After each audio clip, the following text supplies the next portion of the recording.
Haven't changed one bit, as you can see. Tonight's dinner looks pretty good. Pretty colorful array there of veggies that I cut up over some pasta. Put various sauces on that. Let's be eating that while we do this little video. So I was going through some of my old mementos. I have this box, this banker's box of mementos over there. Those all the things that I've seen and done through the years in that banker's box there. I've been pulling out old magazines, some of which I wrote for and so forth. Just seeing what I came up with, this envelope of tickets, which is awesome. I didn't even know I had these. I tend to keep things as kind of a memory thing, but here's Casablanca, the 50th anniversary screening in 1992 at the Vogue Theater, Louisville. I still have the ticket. It was 7:30 p.m., June 12, 1992. This was the first screening of Casablanca I went to. I went again, and I think 4 years later when the Vogue remodeled, and they had another screening of the film, and they had a long line for both of these, and they packed the house for it. It was awesome. This was probably the single greatest movie screening I ever went to. Like, this was thrilling. Everybody was there. They were all enthusiastic, and at the end, when Claude Rains says round up the usual suspects, they all burst into spontaneous applause and cheers. It was awesome. It was an amazing experience. So next we have, this was, when was this? This was October 19, 1991 at the Pamela Brown Auditorium. I thought this was at the Kentucky Center, but maybe it was somewhere else in Louisville. Anyway, this was a screening of Berlin Symphony of a Great City, the Walter Ruttman German silent movie. It says $0, so I don't know how I got into this, but 9:30 a.m. Yeah, it was early in the morning. I remember October 19th. Wow. Yeah, this was really awesome. It was awesome to see this. They had a pianist who was playing to the film. So what do we have here? What's this? This is Music Theater Louisville presents Fiddler on the Roof. Oh, this was at Iroquois Park, July 17, 1993. I think I took maybe my ex-wife there at the time. This was a nice show. I was working at the university then. Garth Brooks World Tour, August 30, 1992, $19. Can you imagine seeing a top artist, a popular artist, for 19 bucks?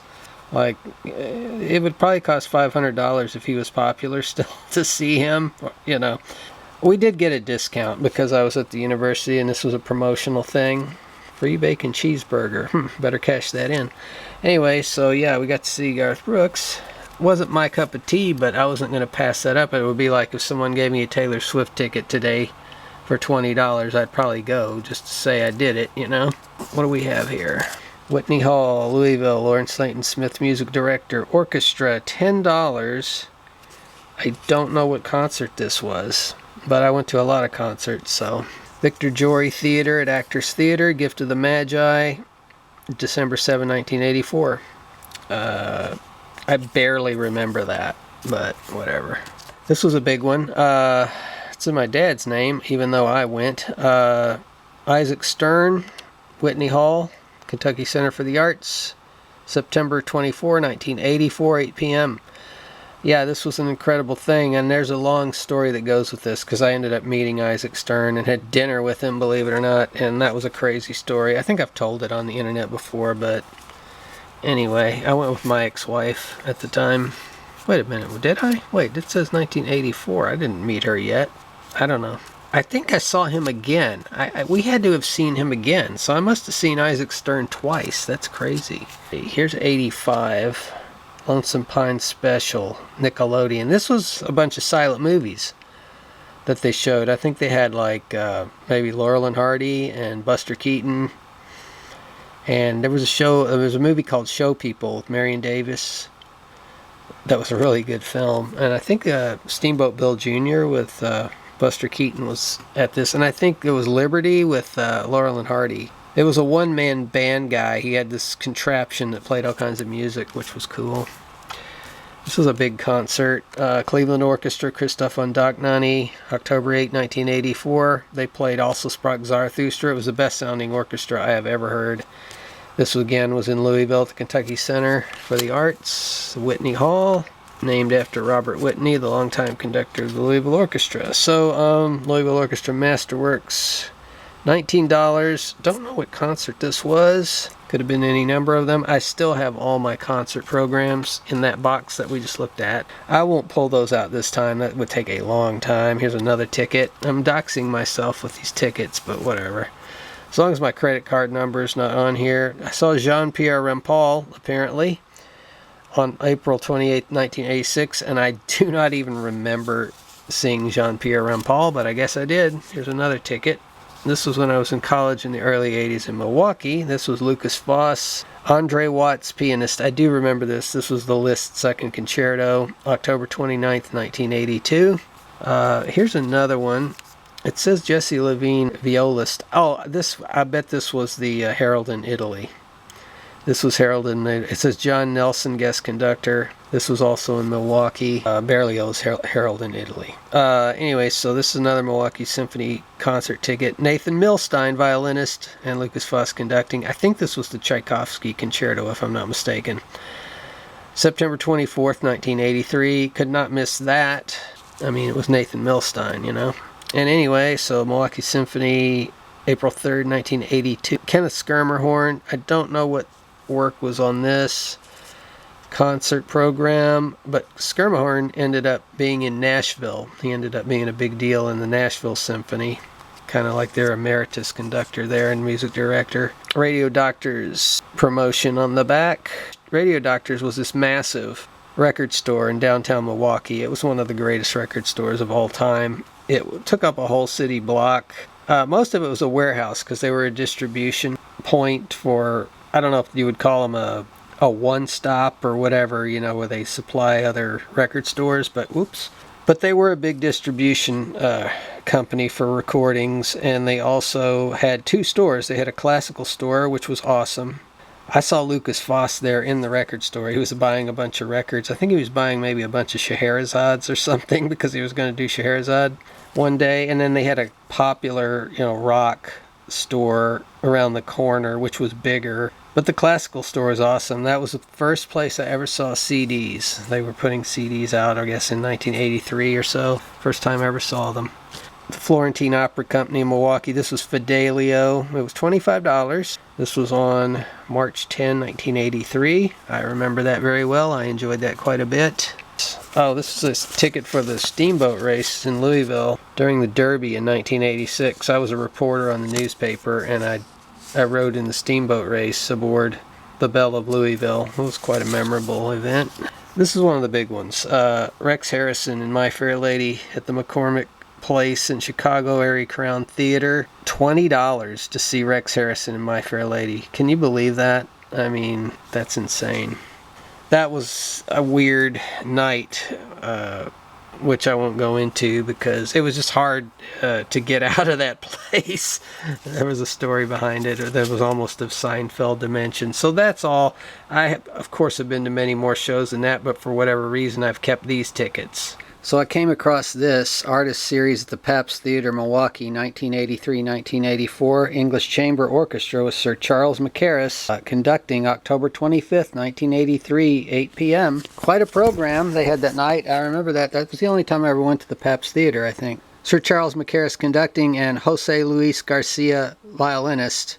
He's a pretty prominent violinist as well, so pretty good. I didn't know of him at the time. I did know Mackerras, of course. Benjamin Britten's variation on the theme of Frank Bridge, followed by Concerto No. 5 by Mozart. And then the Piece de Resistance, the Symphony No. 4, Beethoven, done with a scaled-down orchestra. It was really awesome. Of course, the English Chamber Orchestra is a chamber orchestra, so it is a scaled-down orchestra, but it was pretty awesome. Something else I found. Now, this is a copy I made of it. I have the original in the box. Werner Herzog Festival. Films of the master poet of the new German cinema at the Oriental Theater, Milwaukee. Don't have the exact date of this. It says October, so it was probably October 1982, I'm guessing. I went to all of these. I went to this entire thing, and it was great. The end of October, I guess 82. Aguirre, The Wrath of God, Strozek, Even Dwarfs Started Small, The Mystery of Caspar Hauser, Nosferatu, and Heart of Glass. Basically, pretty much the entire output of Herzog during the 1970s. Not all of it, but almost all of it. This was a hell of a film festival for me to see. To see all these kind of in one go. Screened in a theater, in a proper theater. Very memorable. I remember at the time not really digging Even Dwarfs Started Small or Heart of Glass very much, but I did like all the other films, especially Mystery of Caspar Hauser and Aguirre the Wrath of God. I thought those were incredible. And I really liked the Nosferatu remake. A lot of these starred Klaus Kinski, of course. And also Bruno S., the schizophrenic actor who was in Caspar Hauser and Strozak. Another thing I found is this news clipping. This happened. This was a film festival that was done after Rainer Werner Fassbinder died in June '82.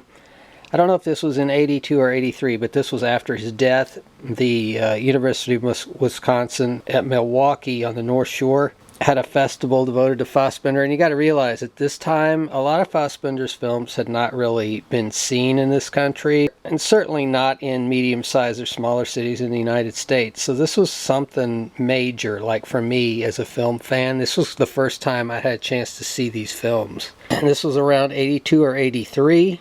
I know I didn't get to the first night because I don't remember seeing Katzelmacher or Jailbait, but I did see all of the rest. The first was Merchant of Four Seasons, and then Effie Briest, which was a real score back then, because Effie Briest was impossible to see back then. That was a real rarity, and I really liked that one.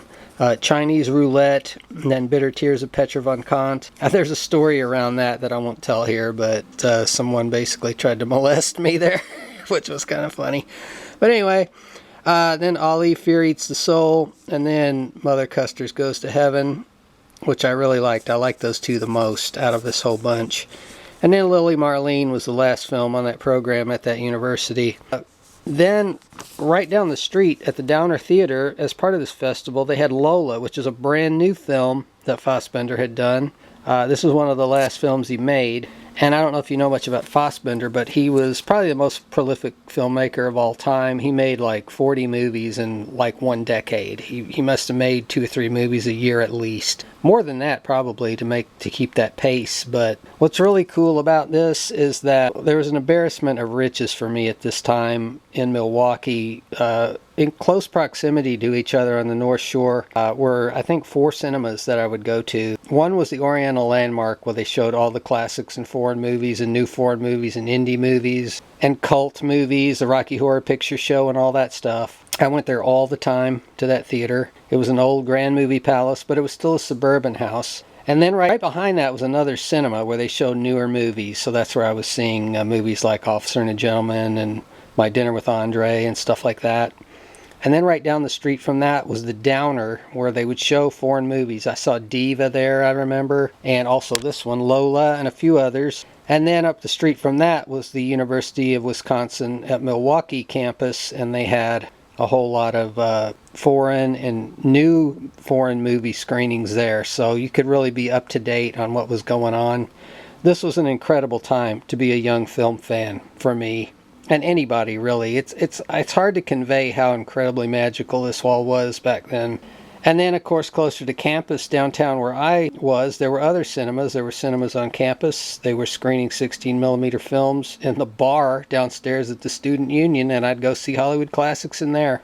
And also foreign movies on the Student Union campus building. They'd show Belle de Jour and Gospel According to St. Matthew and Beatles' Let It Be, La Dolce Vita by Fellini, and oh my God, so many things. It was incredible.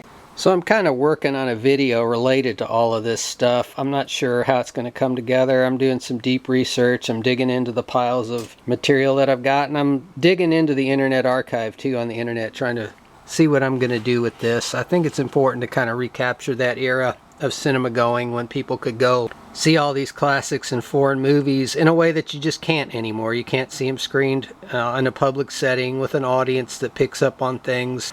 And anyway, I'm going to leave it with that because I got to eat. Well, I found this program, October 2nd, 3rd, and 4th, 1983. Screening of the movie Parsifal at the Oriental Theater, Oriental Landmark Theater, I guess you could call it, in Milwaukee. This was Richard Wagner's Parsifal, a film version of it. That was directed by, I say loosely the term directed, by Hans-Jorgen Sieberberg. He had made a great movie a couple, 2, 3, 4 years before this called Hitler, a film from Germany. That was an amazing essay movie about the aftermath of Hitler in the world. This movie was basically just a straight up filming of Parsifal with a bunch of singers standing around a big rock for 4 hours. Very minimalist.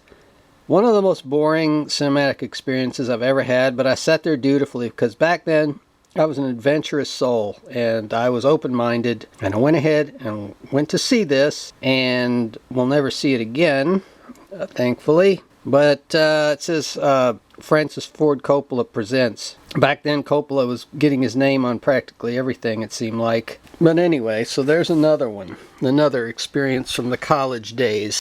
So we see that Dr. Linus Pauling, Nobel Prize winner and physicist, was at Marquette in March 1982. I went to see him speak. He was a big anti-nuclear activist. And also at this time, he was a huge advocate for like vitamin C. All he wanted to talk about the entire time was vitamin C, which was kind of crazy. But I saw a lot of great and not so great people at Marquette in the lecture hall. There, I remember seeing James Whitmore. He did his Will Rogers impression, and I think he did Harry Truman, but it was mainly Will Rogers. I saw G. Gordon Liddy debate some other guy there, and I also saw General Westmoreland, which was a pretty crazy thing. General Westmoreland, I think, was debating someone as well. I also saw John Dean, who was the Watergate whistleblower. So there was a lot of interesting stuff, a lot of interesting lectures to see in college back then. Apparently Joe Biden was also there because I found an old newspaper that I had written in, and I saw Joe Biden was debating somebody else, another politician, when Joe Biden was a senator, and man, he looks so young in that, it's insane. But as it turns out, it looks like I was not interested in that because I didn't go to that.